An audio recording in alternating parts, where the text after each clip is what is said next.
Olá, esse é mais um episódio do quadro Direto ao Ponto, onde eu analiso e recomendo otimizações nas matrizes de bordados desenvolvidas pelos nossos alunos lá da eBordados Academy. Eu sou o Gixson de Oliveira, certificado em qualidade de programação de bordados pela Wilcom e também pela Barudan. Bom, vamos lá então analisar a matriz da Silvia, que me mandou aqui esse bordadinho lindinho aqui da Joaninha, né? Com um olharzinho doce, olhando meio triste para o lado. É uma espécie de semaninha que ela fez, né? Essa programação, está escrito domingo aqui, é muito usado em pano de prato, tal modo que ela bordou, inclusive, num material que, inclusive, muito se assemelha a um pano de prato, possivelmente é um pano de prato, e a gente tem alguns detalhes a serem observados nessa matriz, que apesar de estar muito bonita, né, o olhar dela é muito bacana, bem expressivo, a aplicação dos pontos que a Silvia trabalhou do bordado está bem bonito, muito bem assertivo, a escolha dos pontos, ponto cheio nas florzinhas, botou um ponto cheio bacana aqui com efeito de borda dentada, para parecer um matinho bem irregular, gostei. Trabalhou com pontos básicos aqui no tatame, no corpinho, nos bracinhos dela, aí já nos objetozinhos aqui da frutinha, né? E também aqui na florzinha ela trabalhou ponto cheio com espécie de divisão automática, enfim, ela trabalhou muito bem a aplicação dos pontos, trabalhou ponto cheio na palavra domingo, né? Mas ela questiona sobre esse desencaixe entre o preenchimento e o contorno aqui, que a gente vai justamente tentar colaborar agora com a Silvia para a gente melhorar, corrigir esse aspecto dessa matriz para que o bordado fique com uma qualidade legal, né? Haja vista que é somente isso que a gente teve aqui, né, de descompasso para falar que o bordado ficou 100%. Talvez ele tenha ficado aí 90% por ocorrência desse desencaixezinho, que obviamente não é uma coisa muito legal. Mas a gente está abordando um material bem complexo, né? E a gente começa a fazer a análise não da matriz necessariamente ainda, mas primeiro do bordado. E a gente percebe, analisando o bordado, primeiro a gente consegue interpretar o tecido. Então, como esse tecido ele tem uma trama muito bem definida, então a gente tem a construção do fio, né, da trama aqui, ponto a linha vertical e o traçado horizontal. E a gente consegue perceber algumas torções, tá vendo? A gente tem algumas torções, o que mostra que o tecido está se movimentando muito enquanto a máquina borda. Que, inclusive, essa movimentação do tecido, enquanto a máquina está bordando, é normal. Né? É normal porque tem uma carga de ponto, então uma hora a máquina borda vertical, igual aqui a máquina borda horizontal. Então aqui ó, a gente tem essa linha horizontal da trama do tecido vindo levemente para baixo. E por quê? Tá vendo? Essa linha horizontal, ela não está reta. Ela começa nessa posição aqui, e de repente ela puxa para baixo aqui, ó, ou seja, ela dá uma caída na trama do tecido. E por que disso? Por conta da movimentação do ponto sendo costurado nessa parte verde. Então, quando a máquina está bordando na vertical, ela puxa essa trama do tecido na vertical. Por isso a gente consegue perceber essa quebra de padrão do alinhamento da trama do tecido. Tá? Então, é exatamente isso que está acontecendo aqui. E com isso, essa movimentação da trama, essa diversidade de movimentação, né? Uma hora a trama se movimenta para um lado, outra hora se movimenta para o outro, faz com que a gente tenha esse descompasso aqui. Ou seja, o desenho pode estar totalmente bem programado que isso aqui pode acontecer. Tá? Então, é bem comum. Aqui a gente consegue perceber também que teve uma pequena dobra no tecido, tá? Pela sombra que eu estou vendo na amostra do bordado aqui, a gente consegue perceber que teve uma certa dobrazinha do tecido, mostrando que o tecido ele não está muito bem estruturado. Aqui eu consigo perceber na foto ó, que tem uma saliência aqui também, ou seja, tem um volume de tecido aqui, aqui tem um outro volume de tecido, e tudo isso eu estou conseguindo perceber pela sombra, obviamente, do próprio movimento do tecido. Então, quando eu afasto o zoom, eu consigo perceber que aqui tem uma sobra de tecido, né? Então, aqui está um pouco de relevo, aqui está um pouco mais fundo, aqui tem uma parte mais funda, aqui tem um relevo. Então, o tecido, ó, no alinhamento do bastidor, a gente consegue ver que, olha, essa partezinha aqui do tecido, ela se moveu bastante também para a esquerda, e esse movimento que a gente teve do tecido vindo para a esquerda, levando em consideração que aqui a gente tem o aro do bastidor, aqui nessa parte está perfeita. Tá vendo que essa parte está perfeita? Está toda o alinhamento, tanto na horizontal da trama do tecido, quanto na vertical, está certinho. E olha, se a gente seguir o movimento, aqui está perfeito. Já aqui, que a gente teve um deslocamento do tecido bem radical para a esquerda, ou seja, o alinhamento estava aqui. Esse traçado aqui era para ele estar dentro do bastidor. Como o tecido se movimentou, o que aconteceu? Ó, exatamente no mesmo alinhamento, deslocou o ponto. E aí o preenchimento ficou fora do contorno. Então, se a gente for fazer uma análise técnica, o problema aqui não está na programação, está no bordado. Todo o desencaixe que eu estou percebendo aqui, ele está totalmente relacionado ao deslocamento excessivo do tecido. E aí, para a gente dar recomendações, a gente gosta de analisar o avesso, né? Eu gosto de analisar o avesso. Apesar de estar com a foto levemente desfocada na parte da carinha, dá para a gente perceber que, olha, o tecido ele está, juntamente com a entretela, tendo várias deformações. Aqui a gente consegue perceber que está frouxo, nessa parte aqui a gente teve algumas rugas no tecido junto com a entretela. Isso dá a certeza para a gente que duas coisas, a gente tem uma falta de entretelamento correto.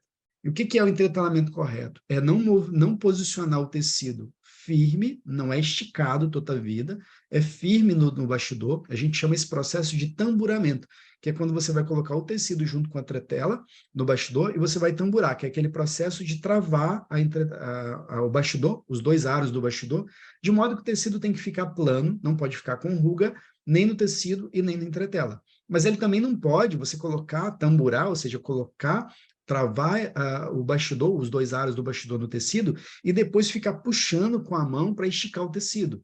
Por quê? Porque quando a agulha bate que costura, o tecido começa a embodocar. Então não pode ficar frouxo com essas dobras, e ele também não pode ficar esticadão demais, igual sei lá, aquele plástico da bateria, sabe? Ele tem que ficar plano, não tendo dobra nem no tecido e nem na entretela. Só que isso não basta. Quando o desenho tem uma carga de pontos considerável, né? Não estou dizendo que o desenho é pesado, tá? Existe uma diferença entre o desenho ser pesado e o desenho ter uma carga natural de pontos, que é o caso do desenho da Silvia. Ele tem uma carga de pontos considerável e é natural porque ele tem um tatame com pontos com uma densidade convencional e está tudo bem, né? É só uma característica do desenho, bordados com pontos convencionais. Não quer dizer que ele está pesado, ele está muito bem feito, por sinal, a programação está ótima, conheço o desenho da Silvia, ela é fera, é uma das melhores alunas que a gente tem. Dado isso, a gente está com a programação, eu vou confirmar isso na hora que a gente analisar a matriz, mas olhando para o bordado, o que a gente tem aqui, nitidamente, é um problema de produção do bordado. Então, o que a gente precisa aqui? É ter uma entretela mais firme também. Essa entretela, tanto é que ela é fininha, que a gente consegue ver, né, devido o quão a gramatura da entretela é insuficiente, a gente está conseguindo ver por entre a entretela, ou seja, a entretela está presente no avesso do bordado, e ainda assim a gente consegue ver com muita definição a trama do tecido que está por cima da entretela, ou seja, está do outro lado. Então, dada a transparência, mesmo que eu não tenha entretela, o material na mão para avaliar, eu consigo ver que essa entretela está, de fato, muito fininha, ou seja, a gramatura dela é insuficiente para esse bordado. Então, aqui nesse caso, Silvia, a gente tem que colocar uma entretela cuja gramatura seja um pouco maior, justamente para ele suportar, fazer com que esse tecido suporte melhor a construção, a execução desse bordado. Então, a gente tem esses dois problemas, o tamburamento, ou seja, a preparação do tecido junto ao bastidor, e também a entretela, a gramatura da entretela, que nesse caso é muito abaixo do necessário para esse bordado barra esse tecido, tá? E beleza, basicamente é isso. Compartilhar a tela para a gente analisar a matriz de bordado que você fez aqui no software Wilcon Embroidery Studio, que é o software que a gente utiliza no curso Wilcon Experience para ensinar os nossos alunos a criarem matrizes de bordados para qualquer máquina que seja. Então, vamos lá. Aqui está a matriz da Silvia. O tamanho desse bordado é bem grande, inclusive a altura, né? 17 centímetros de altura por 12 de largura. E ele borda a joaninha e, na sequência, ele borda o texto. Tá? E agora a gente vai analisar. Eu vou dar o Shift R para a gente ver todo esse desenho sendo construído aqui no software, né? Para a gente ver numa velocidade, obviamente, muito maior do que acontece na máquina, para a gente ver se todos os cuidados que precisa ser tomado com relação à programação, se a Silvia executou esses cuidados. A princípio, aqui nesse primeiro objeto, ela acertou, trabalhou certinho, ponto suporte, duplo ponto suporte, tatame para o objeto em tatame, então, exatamente como eu havia pensado, né? Ela trabalhou legal. Aqui, apesar de ela não ter colocado ponto suporte, mas como é uma graminha irregular, não carece, né? Na parte do corpinho, ela trabalhou com tatame, densidade do ponto convencional, trabalhou com um efeito florentino, então por isso ela colocou 2 pontos de suporte tatame para travar bem o tecido. que inclusive é o que a gente esperava na hora da prática ali, mas o bordado acabou não dando certo. E, como eu disse, a programação está perfeita. Não vou nem deixar terminar, concluir aqui o ponto cheio da letrinha, porque a gente já percebeu que está tudo certo. Talvez aqui o que a gente tenha para indicar, Silvia, o único detalhezinho que você pode fazer, e a gente vai analisar isso agora, talvez seja na compressão de repuxo, trabalhar valores um pouco maiores. Não que isso, por sua vez, vai ser o suficiente para você ter uma qualidade melhor lá no bordado. Tudo que eu falei a respeito do bordado lá, entretelamento, gramatura da entretela, continuarão se fazendo necessários, tá?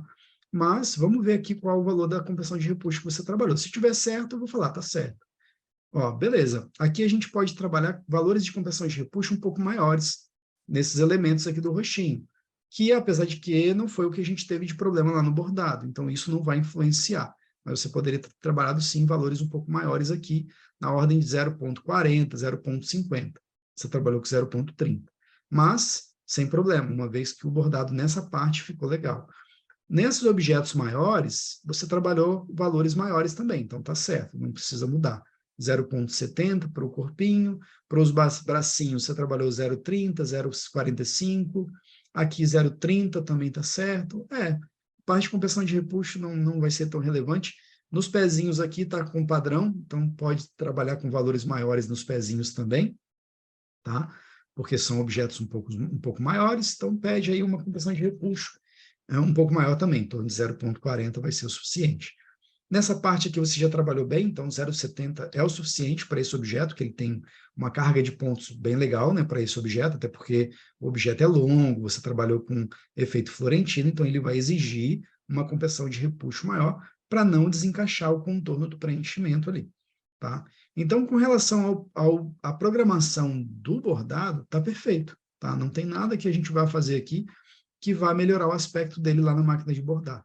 Somente mesmo o que eu falei anteriormente, né, analisando a foto do bordado, ou seja, os cuidados que a gente precisa ter, que você vai precisar ter, nesse caso desse bordado, especificamente na hora de tamburar lá o bastidor na máquina de bordar, bem como as outras informações que eu passei, tudo lá na máquina, porque aqui a programação tá legal.